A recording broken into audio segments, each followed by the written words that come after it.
Before you rise, you will break. The year God rewrote my purpose. Hello, hello, hello, and welcome. I am Sherry Hemstreet of thesherryhemstreet.com. Thank you for being here and sharing this moment with me. Today arrived, and it was going to arrive whether I was ready or not. It wasn't like I could hold it off any longer, despite the fact that I would have liked very much to reschedule. This was the first time ever for me. I wasn't ready for this year to end.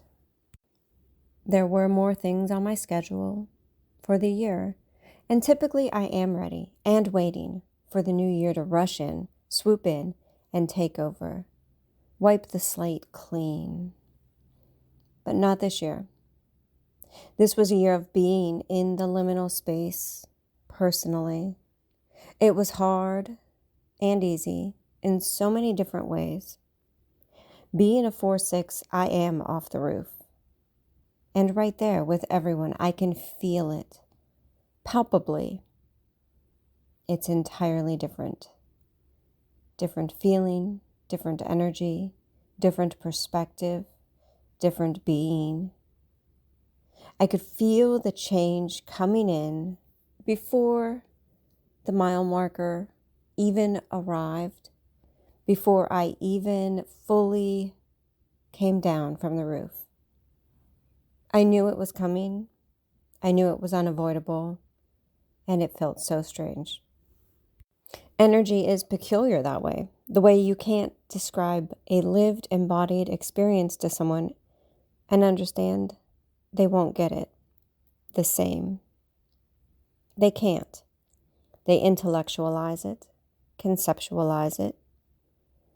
They know it, but they don't know it until they really know it. And to know it is to live it. And that was me, moving into my 4/6, my highest frequency human design, where I was always meant to be. I knew I had been such a hardcore 3/5.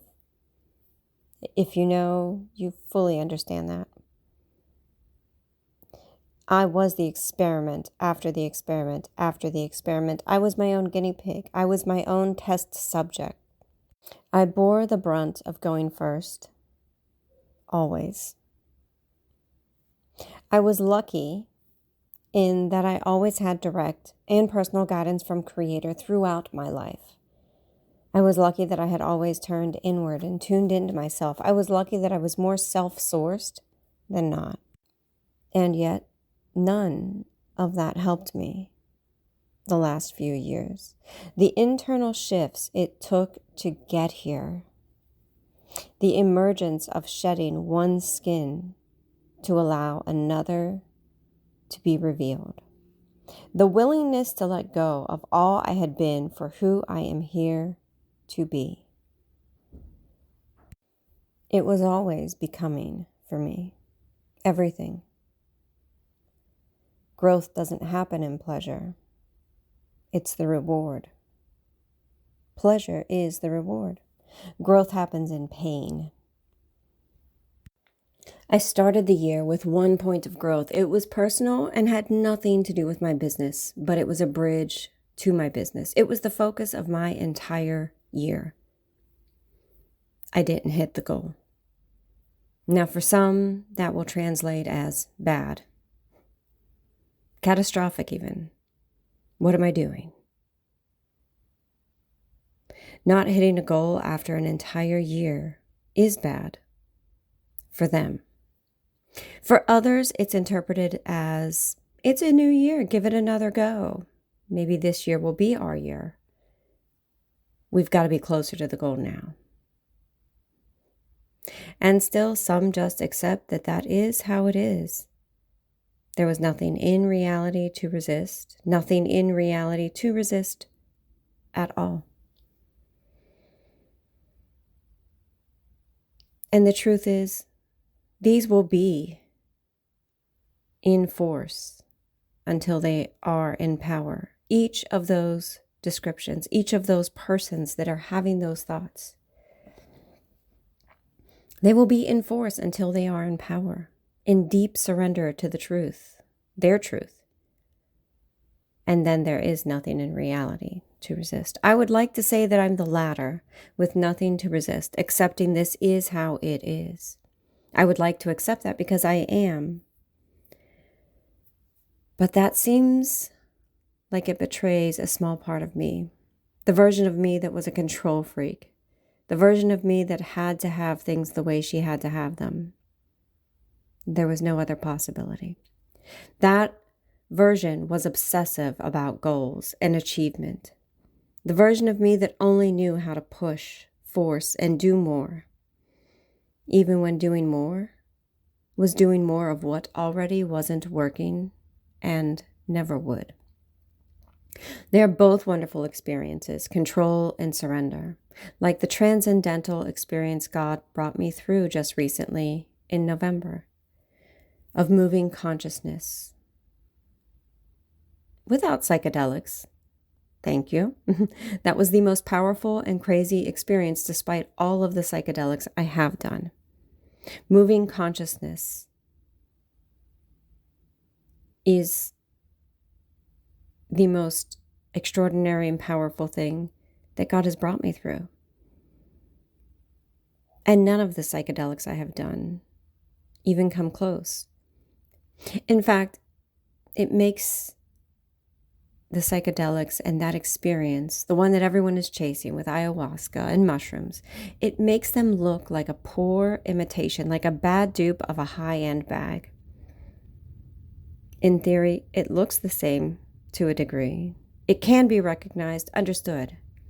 But the essence of what makes one bag $8,000 and another that looks like it $800 is definable. You can tell the difference if you know. It's the same between conceptual and discernible. Discernible comes when there is a lived experience.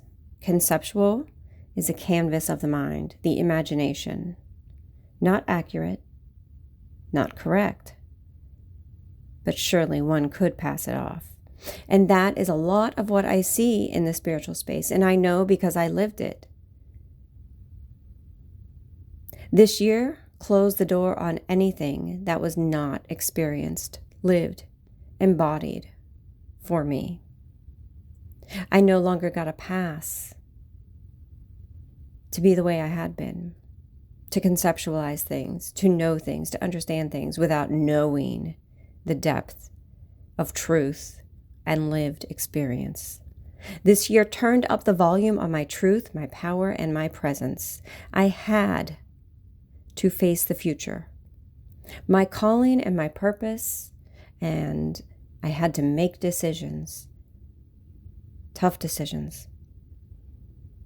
I had to choose. I had to choose which way I would go, who I would become. Apparently, the divine creator of all that is, all that was, and all that ever will be, had other plans for me, a different agenda than my goal for the year. And so it was. Because not my will, but yours be done. That's Luke 22:42. That is how I am beginning my year. That is how I am beginning my day. That is my embodiment. What took Jesus 40 days, I spent 365 days coming to terms with, wrestling with God. Typical for me. Of course I would fight it. Of course I would want it and still fight it. Of course I would have my own resistance. It was who I had been. And for that, I am now here. New Year's Day. It was the last 40 days of the year that the crucifixion took place. There was little left of me that I had known. It was hard. It was on the 31st that I surrendered with one last final breath and let her go. The pain of it all, the bleeding, the absolute angst with which I moved through, allowing it to pass through me.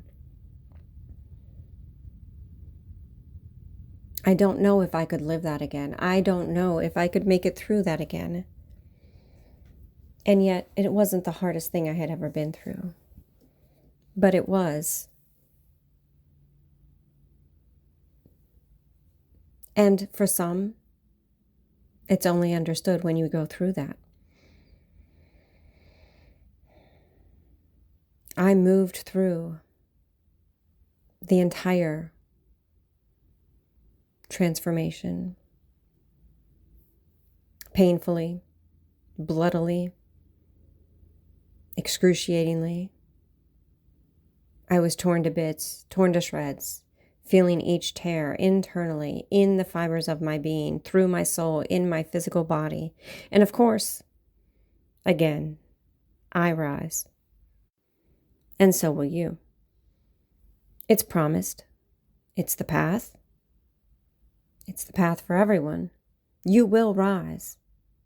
But first, you must go through the crucifixion experience. You must let every part of you that you were die off. It will be painful. It will be uncomfortable. It will be heartbreaking. It will be heart-wrenching. It will double you over. It will hit your gut in a way that you have never been hit. You will be naked, exposed, and vulnerable in a way that you have never allowed even yourself to see yourself exposed, naked, vulnerable.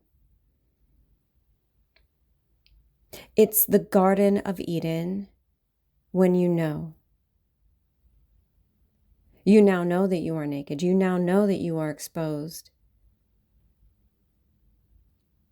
It will be uncomfortable. It will be shameful. It's public in some way, just as the journey of Jesus was in his example. It doesn't mean you will go through all of this in the public eye, but it will feel like everyone sees through you and knows. It will feel like the end of the world after you created yourself. After you spent time becoming the version of you that you thought was the version of you. After you've done the hard work, after you've done the inner work, after you've done the healing, the work, the acceptance, all of that, it will feel like the end of all of it. And it might feel like it's for nothing. And it never is. But choosing this path is a choice. To choose your will or the will of the Creator, only one holds the promises. The other one is a poor representation of a bag with flaws and inferior quality materials. It's a poor imitation that is so close to the promise, and it looks so good on the outside. But on the inside, you know that it falls short. You know it's left of center. You know it's lacking so many things in their fullness. That is choosing your own will. It will lack the exact deliverance of your heart's desires. It will lack the truth and the reward to its fullness. It will still look rewarding to others. Others will admire you. Others will think that you are just doing it, and yet it will feel empty within you.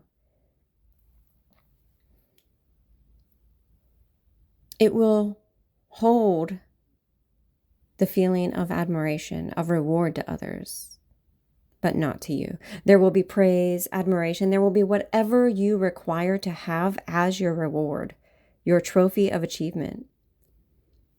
But it'll be the difference between a solid gold trophy and a trophy covered in gold leaf.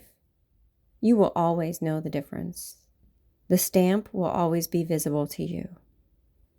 The weight will always be present. They will not know. No one will look at you and know that your trophy is covered in gold leaf. But it is and it will be a truth you must live with, and you will every day, knowing that it's so close to the reward. You are choosing some of your purpose or living out some of your destiny. It's a parallel journey. You're going the same direction, but the outcomes are not the same. It's a close imitation and not the real thing. You are the masterpiece of God, but the version you are painting will never hang in the Louvre. It will never be acknowledged the way the destiny you were given would be. You are the masterpiece of God. Act accordingly and don't accept less than your promise and your desires. They are yours and your reward for your purpose. Your willingness to be the living, breathing masterpiece of God, the representation to all who see you and surround you. It may take you a lifetime, a decade, or a year. Either way, the invitation is within you. You feel it. You know it's there. It's undeniable, unmistakable, and only you will know if you are SVP. I'm Sherry Hemstreet of thesherryhemstreet.com, and it's time to live your purpose.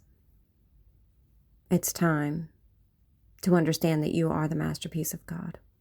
You are love and you are loved. There is no getting it right and you can't get it wrong.